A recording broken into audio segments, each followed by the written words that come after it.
¿Qué tal? ¿Cómo te va, Julio?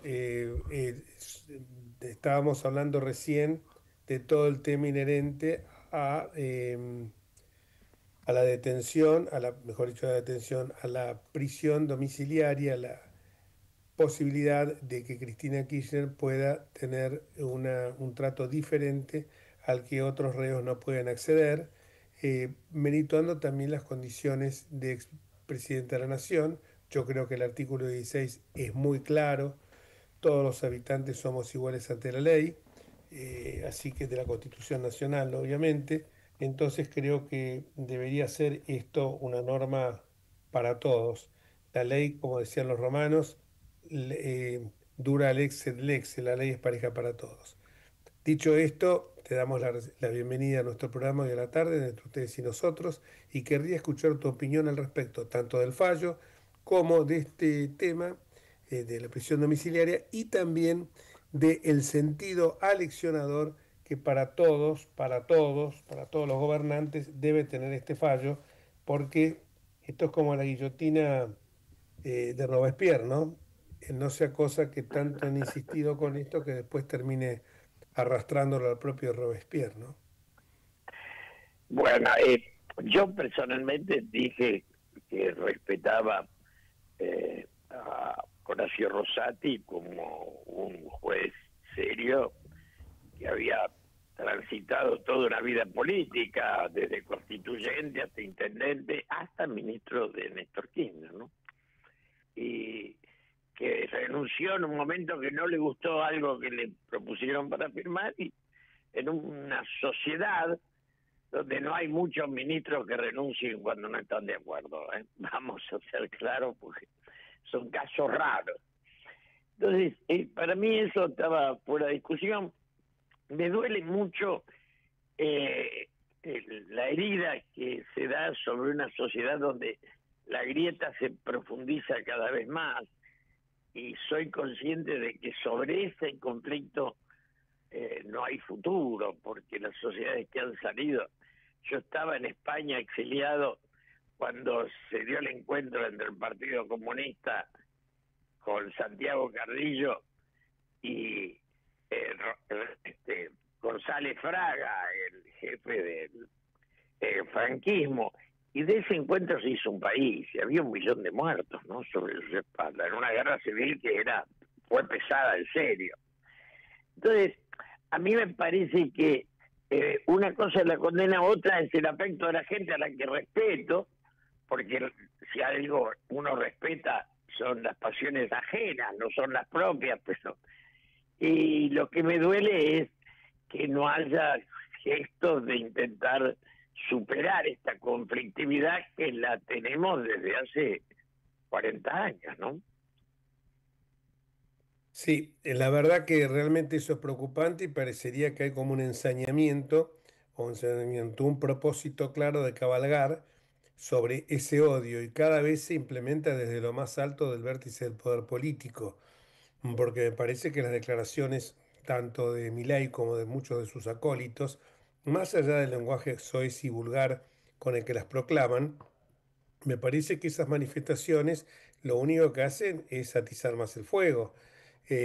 La propia declaración con esto repudié por las redes sociales el atentado que sufrió José Luis Esper, como repudié siempre todo tipo de escrache, desde aquellos famosos escraches que le hicieron en su momento a Roberto y a Juan Alemán y a Sí, otros sí. dirigentes.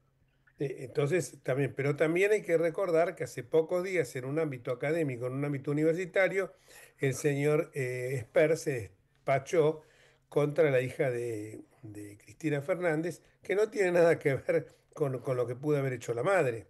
O sea, hay como una suerte si en algún momento el tema famoso de la caja de seguridad, hay como una suerte de obediencia de vida también en eso, ¿no? O sea, una forma irresistible que la chica no podía, pero que evidentemente la chica se vio beneficiada con los robos de la madre, sí, pero eso no justifica de que la insulte de arriba abajo, porque parece que ahí ya se degrada todo. En una universidad que no es de izquierda ni nada por el estilo, pero además el ámbito de lo académico obliga a un lenguaje coherente con el lugar. A mí me Seguro. pareció absurdo. Yo he dado charlas en la UCA, en muchas universidades, en muchos lugares, y nunca se me ocurriría agredir de una manera tan grave a otro. Me pareció, bueno, se tuvo que retirar. Me dolió porque es como que los argentinos de un lado y del otro vamos avanzando y la política es entre adversarios, entre enemigos no hay política, hay guerra, ¿no? Seguro. ¿Cómo ves esto, el gobierno actual, cómo lo estás viendo, con todas estas cosas que más allá de que la parte económica puede estar funcionando medianamente bien, me estoy refiriendo a la macro, porque la micro uno lo está viendo en la calle, donde, bueno, nosotros vivimos prácticamente en el mismo barrio, vamos a comer en los mismos restaurantes y tenemos la suerte todavía de hacerlo, ¿no? Julio, pero el otro día estábamos en un restaurante donde creo que estaba la mesa donde estás vos y la mía, nada más. Y todos bajamos, yo iba a ese restaurante que el mío, una y hasta dos veces por semana, y ahora voy cada 15 días. Entonces, digamos, a todo nivel hemos ido bajando consumo, y esa baja de consumo, que para nosotros no es grave, es también la baja del consumo de carne, de leche, que es un dolor muy grande. Entonces, la moneda es importante, la estabilidad, parar la inflación, pero en los cementerios no hay inflación. Digo, si esto implica detener la producción y el empleo, es grave, ¿no? Es una discusión. El gobierno de Alberto Fernández fue el peor de la historia. Y el de Alfonsín yo lo reivindico como el mejor del proceso desde el momento que volvimos. Totalmente de En acuerdo. imagen, en contextura, en la forma. Yo entré a la plaza con Dante Gullo, que en paz descanse, en apoyo cuando fue la sublevación de los Carapintadas, en una columna. O sea, era un momento de acercamiento de los políticos que después se agrietó y caímos de nuevo en esta estupidez de enfrentamiento en la cual los partidos se debilitan y los intereses se fortifican, ¿no? Totalmente de acuerdo. Recordemos el balcón de Cafiero y Alfonsín cuando Alfonsín fue a Campo de Mayo. Yo estaba en la plaza sobre el lado, seguramente yo estaba sobre el lado izquierdo y vos estarías sobre el derecho. Yo estaba más Ah, próximo sí, a la sí, catedral sí, y vos sí, del sí. otro lado. Pero evidentemente no hubo ningún tipo de fricciones. Yo me encontré con muchos amigos míos peronistas con los cuales hablaba perfectamente y no existía ni siquiera el prejuicio de que si yo me acercaba a hablar con él, el de mi partido político iba a ver como que estaba cometiendo un acto de traición. Y hoy esas cosas, ¿qué estabas haciendo hablando con fulano? Te pueden decir. Tenés que, aparte, cuando yo opino en contra de este gobierno, tengo que aclarar previamente que tengo 10 denuncias penales. Una que entré como querellante, que fue la causa de vialidad, que no hice más que aportar un mínimo granito de arena, pero tengo que aclararlo, porque si uno dice, no, no, ya enseguida te etiquetan kirchnerista. Entonces, viste, esto es Sí, sí, serio, ¿eh? sí. Eh, yo Pero es así. nunca estuve en el gobierno de Néstor, en el de Cristina me fui absolutamente porque con ella había una soberbia y una necesidad de obediencia a la cual yo nunca estuve dispuesto.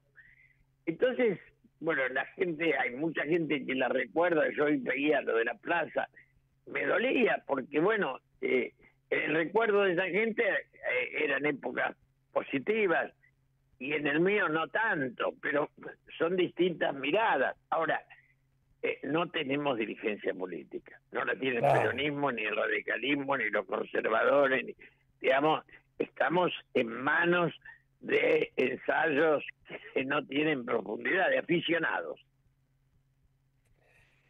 Aficionados, pero que tienen un plan, ¿eh? O sea, que es entronizarse. Ellos tienen no un esquema de gobierno, sino un esquema de poder.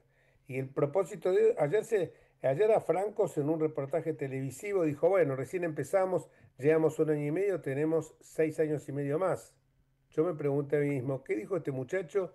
Hasta donde yo sé, la Constitución no se reformó. Los periodos son de 4, o sea que ya están hablando de la reelección. Imagínate que si vos estás pensando, no estás gobernando, estás teniendo un esquema de poder. Y cuando vos tenés un esquema de poder, vas a sacrificar muchas cosas, incluso aplastar el dólar, como por ejemplo, y a la Argentina no viene la gente porque el dólar está para el extranjero, es malísimo venir a la Argentina.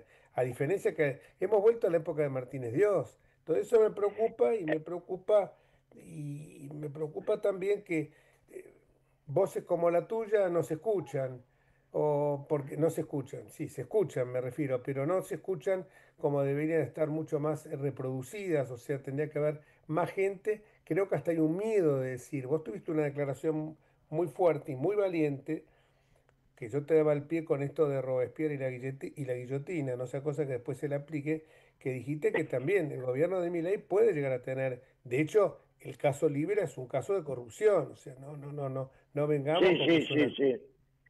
Es un pacto de- Mira, es muy difícil porque los periodistas dicen alegremente lo que no está vigente es el espacio del centro.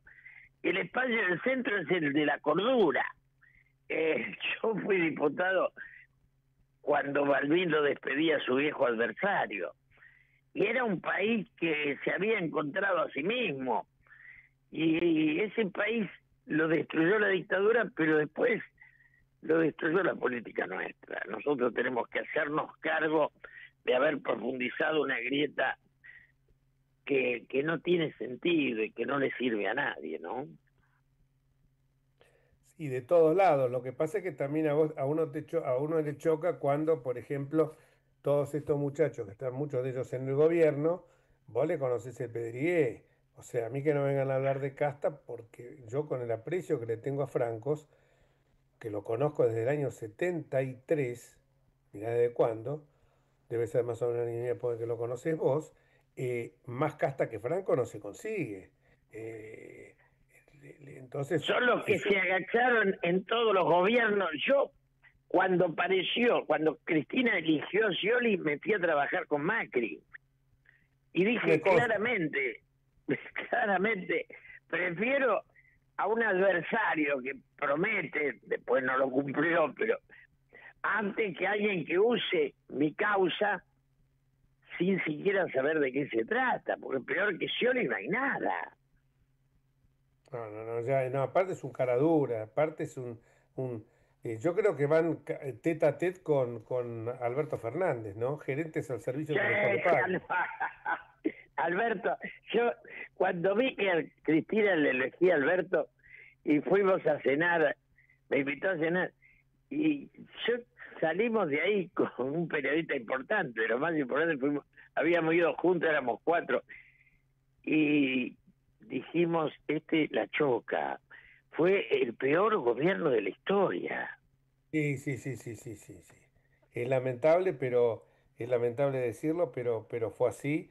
Como también uno en el fondo ve que esto de Cristina ahora uno por un lado se alegra, ¿no? Pero por el otro lado te invade una tristeza muy grande de pensar que es una expresidenta dos veces y qué imagen estamos dando en el mundo, ¿no? Un No, es vicepresidente. tristísimo eso. Y lo peor es que algunos festeje o destape, descorche champán. Yo digo, no tiene, es doloroso. Uno puede estar de acuerdo o en desacuerdo. Lo que no puede es festejar. Totalmente, totalmente coincido contigo. Yo me acuerdo cuando fue la destitución de Ibarra, que yo fui el fiscal del juicio político, me enojé mucho con un diputado que a 2 cuadras de ahí estaba festejando con champán. Un diputado que estaba en la comisión juzgadora, y me enojé mucho porque yo hasta en el alegato dije, más de uno me dijo de boca para afuera porque por dentro te debes estar festejando el fallo. No, entendí, no lo festejaba, me ponía contento simplemente el hecho que los padres de esos chicos que habían muerto masacrados en Cromañón por culpa de la Sí, sí, corrupción, sí. veían como una suerte de resarcimiento que después no lo encontraron en sede judicial. Pero yo quería volver sobre eso que vos dijiste, vos hoy lo dijiste muy claro en una nota, eh, de- donde lo mismo que estoy diciendo ahora yo, de que es triste que eh, una presidenta haya terminado presa, eh, y, y vaticinás un destino semejante al de Cristina para Milei. A mí Milei me parece que es un empleado de algunos grandes empresarios. No tiene originalidad. Y conozco algunos de sus gestores. Me parece que una cosa es la libertad y otra es la codicia. La política tiene que ser ocupada por aquellos que piensan en lo colectivo. Y eso no está presente. Entonces, cuando te dice José Luis Esper que proteger es cazar en un zoológico, y vos ves lo que está haciendo Trump, o Trump está loco o Esper está loco. Yo creo que el que está loco es Esper, ¿no? Digamos, el proteccionismo existe en la humanidad. Seguro, seguro, de eso no hay ninguna duda. Además, uno tiene que tener una visión un poco más empática con sectores que están tan postergados, jubilados, con los chicos con discapacidad. Sí, Que sí, la sí, con vocación. el Garrahan. Lo del Garrahan es atroz. Y con el Garrahan todavía que yo escuche algunas voces, y no justamente del liberalismo, del libertarismo, no del liberalismo, del libertarismo, que te dicen, bueno, pero el Estado no tiene por qué pagar la capacitación, pero están dando un servicio al Estado. Hay- Se ha llegado a un nivel de analfabetismo social brutal, ¿no? Porque hay individuos que dicen cosas como si no tuvieran conciencia de que están diciendo una burrada y definiendo su mediocridad. Exactamente. La verdad que siempre un gusto escucharte y con la lucidez de toda la vida servís al pueblo. Digo, cuando seguís, cuando continuás expresando estas voces de libertad, de sentido común, de raciocinio, de buscar, como decía Francisco, ¿no? De construir puentes y no levantar muros. Así que te agradezco enormemente y que sigas Bueno, con la misma vocación de siempre. Que gracias te a da vos, un gusto. abrazo grande y yo pienso lo mismo de vos, desde ya. Un abrazo grande. Un abrazo gigante. Te agradezco infinitamente. Demasiado grande el elogio me queda. Un abrazo Gracias. grande, sobre todo proviniendo de un capo como vos. Bueno.